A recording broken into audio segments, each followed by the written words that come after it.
If you like my content, you can click the join button beneath the video, and for as little as 99 cents a month, you can help support the channel and also get access to cute emojis and a cute little jester hat next to your name. You can also support me on Patreon for $5 a month.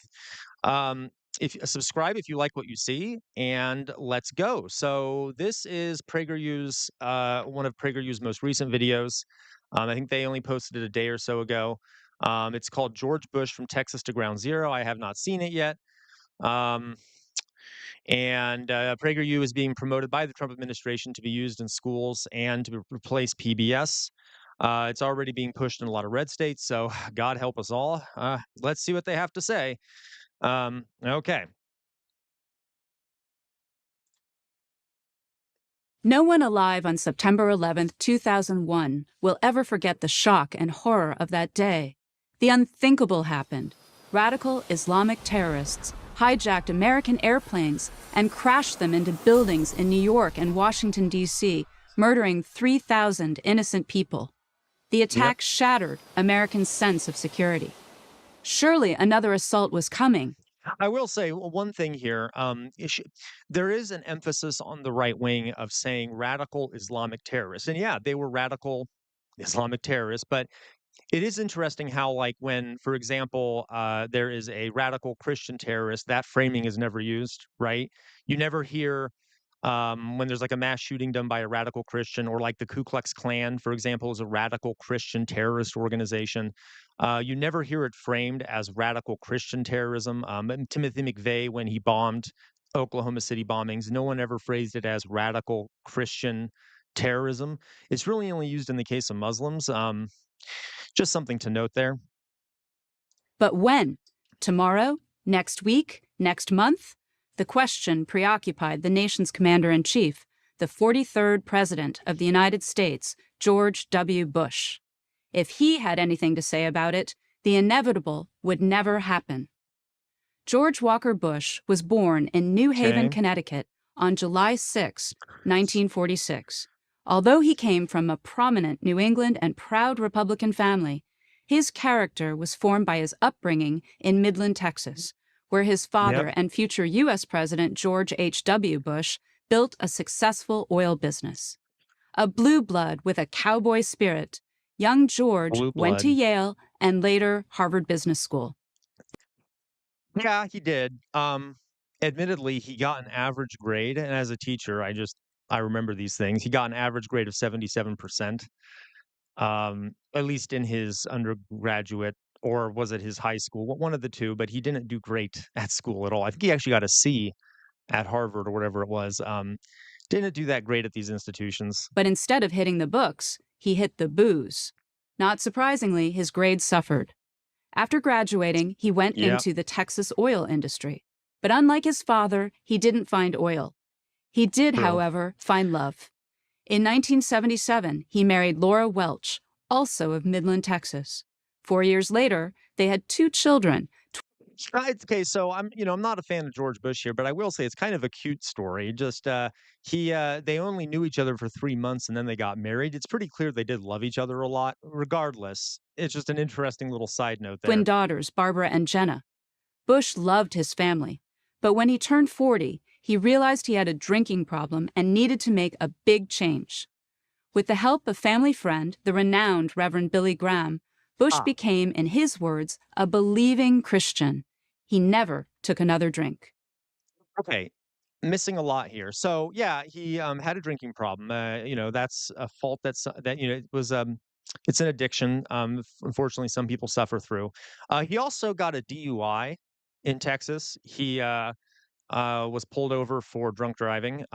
Maybe that did more of an impact. Also, he only said that his love of Jesus Christ and influenced by Billy Graham was responsible for him stopping drinking.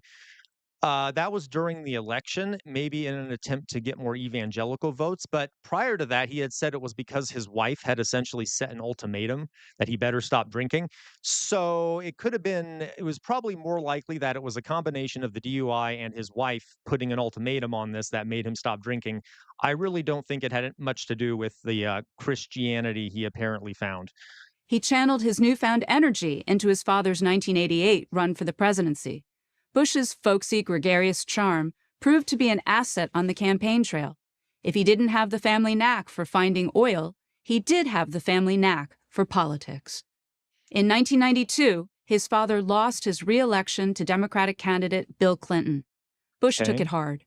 But ironically, the defeat opened the door to his own political career. That isn't With the terrible help so of far. gifted strategist Karl Rove, Bush Oh, ran for governor of oh, Texas in 1994, taking on popular incumbent Democrat Ann Richards. She refused to take him seriously. This uh, proved to be a fatal mistake. Promising to cut taxes okay. So they are leaving out a few things here. So, the woman he was running against. Okay, first of all, Karl Rove was a monster. He was jokingly called the Darth Vader of politics by commentators because he used very dirty political tactics. And this woman he was up against in Texas, Karl Rove actually started spreading the rumor that she was a lesbian, which if she was, who cares? But he did it in a very homophobic way, and then he then implied that she was going to stack the Texas government with a bunch of lesbians and homosexuals, and it was a very dirty political trick. So it wasn't that she underestimated him.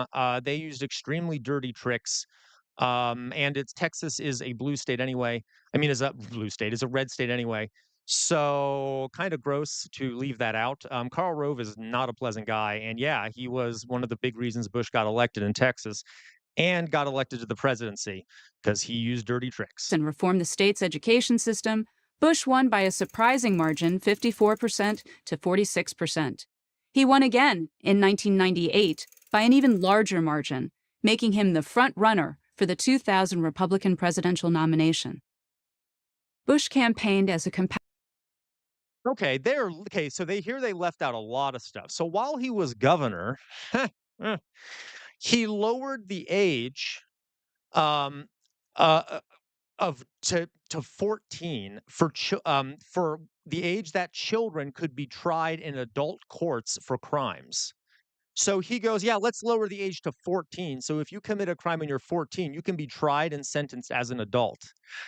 That's kind of brutal. He also, as I recall, sets the record for the number of inmates executed in Texas history. I believe he during his time as governor, something like 150 executions took place in Texas. Not great. And what's also interesting about this, and of course, PragerU would leave this out.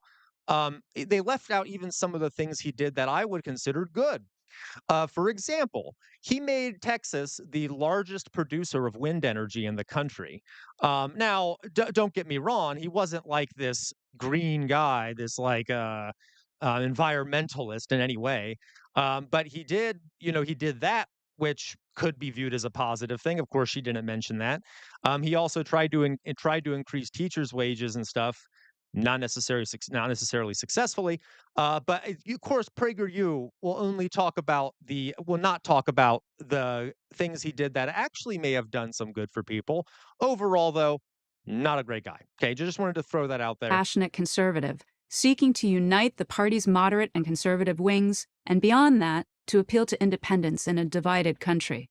Although he faced a strong challenge from Arizona Senator John McCain, Bush won the nomination, setting up a showdown with Clinton's Vice President Al Gore in the general Hmm. election. Yep. Gore should have had the advantage, since he was an incumbent during a time of economic prosperity and peace. But his awkward, stiff personality turned off voters, while Bush's easygoing manner resonated with the average American.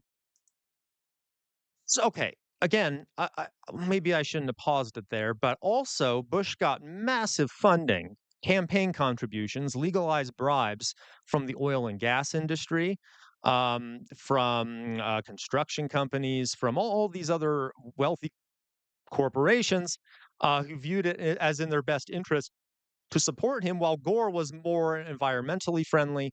So it wasn't just this idea of, oh well, Gore was unlikable and Bush was likable.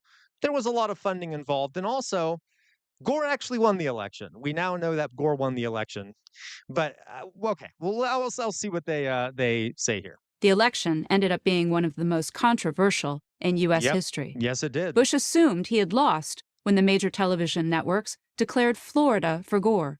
Without the Yep. Sunshine State, Bush had no path to victory. Then, in the middle of the night, the networks reversed themselves. Bush had won Florida, and thus the election.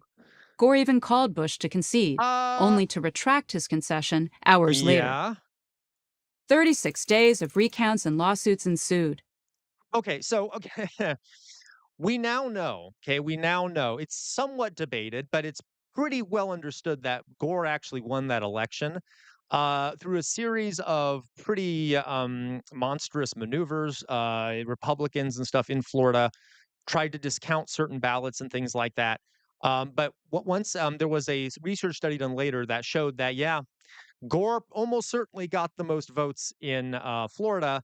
And by the way, the news agency that first reported that he had won was Fox News, and they didn't have all the details in. And then all the other news agencies fell in line, and they're like, "Oh well, Fox News got on it first, so we'll report that he won too." And we now know that he did not win. And it doesn't even and even on that point, Gore got the national popular vote. So he actually got the most votes in the country, but because of our messed up way of doing elections through the Electoral College, Bush won, even though he actually didn't because he actually lost Florida. Yeah. So yeah. Throughout it all, Bush held on to his slim lead. In mid-December, the Supreme Court finally settled the Yep. contest in Bush's favor. With little foreign policy experience, Okay, they're also skipping that. So yeah, the Supreme Court in a 5-4 decision said, yeah, Bush wins, which by the way was a pretty disturbing expansion of judicial power for them to come in and decide the election like that. They basically said, okay, stop the recounts. Bush won. That's not how a democracy is supposed to work. But they did it. And again, it was split 5-4. All five conservatives said yes. All four liberals said no.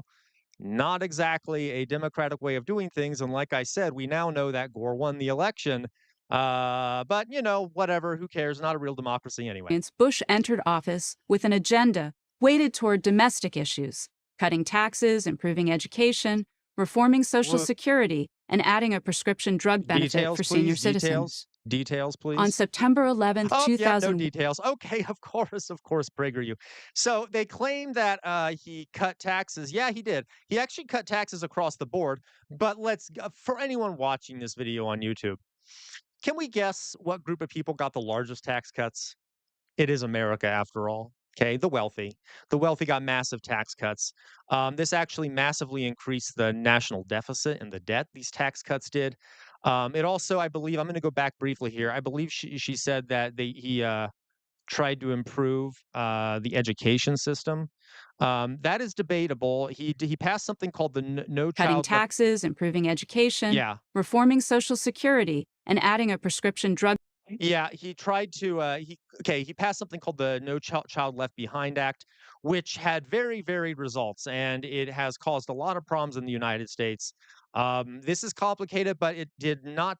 For example, it punished schools by taking away funding taking federal funding away from schools that were doing poorly on standardized testing. Now, I don't know about you, but that's the last thing you'd want to do. If a school is having trouble educating its students, you might not want to remove funding. Maybe I'm crazy. There were some positive things about it. For example, there was an increase in reading and math scores because there was more accountability to schools to do better. But there was also a massive decrease in funding for social studies education, science education, and things that were not math and English and language arts. And if I don't know if anyone has noticed, but Americans kind of lack civic knowledge these days. And that might partially be because of the No Child Left Behind Act, reforming Social Security. He wanted to privatize it, et cetera. Okay. He did some prescription drug benefits, but they were kind of messing around the edges and weren't that great. Benefit for senior citizens. On September 11th, 2001, everything changed. As Bush was visiting an elementary school in Sarasota, Florida, to promote his education policies, his chief of staff whispered these fateful words in his ear: "America is under attack." The president's safety uncertain, Bush was flown to a secure Yeah. location in Nebraska, gathering as much information as he could. But by evening, at his insistence, he was back at the White House. He addressed the nation at 8:30 p.m. These acts shattered steel, but they cannot dent the steel of American resolve. Within 3 days, he was at the site of the New York Okay. attack, already known as Ground Zero. So I just had to point out something. One of the reasons why this attack happened was because there were massive failures in the American intelligence and security agencies. The FBI wasn't communicating with the CIA. The CIA was withholding information from the FBI. As a matter of fact, one of the people that died in one of the twin towers had previously been the head of sort of the Osama bin Laden research unit, and he left his job partially because people weren't listening to him about the threat from Osama bin Laden. And then he got a job as the head of security inside of one of the towers, and he died on that day. So Bush and his administration was partially responsible for the failures that day. It wasn't like he was reacting to something that he had nothing to do with. There's lots of other stuff involved in 9/11. I suspect the next video will get into it, so I won't go too deep into it. But this is much more complicated, obviously, than they're making it out to be. With a bullhorn in his hand, Bush addressed a crowd of rescue workers. When one of them shouted, "We can't hear you," Bush responded with the most famous words of his presidency: "I can hear you, the rest of the world hears you, and the people who knocked these buildings down will hear all of us soon."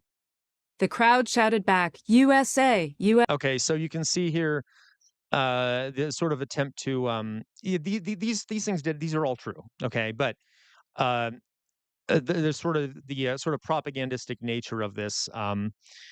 Yeah, the sort of nationalistic patriotism that the video is trying to show here. George Bush was now focused on one goal: keeping the nation safe. Every day after 9/11 would be 9/12. I'm Elizabeth Spaulding, Senior Fellow at Pepperdine University's School of Public Policy and Chairman of the Victims of Communism Memorial Foundation for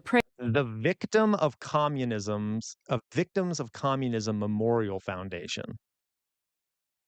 Victims of Communism Memorial Foundation. Interesting. I'm sure she has extensive expertise in this subject matter.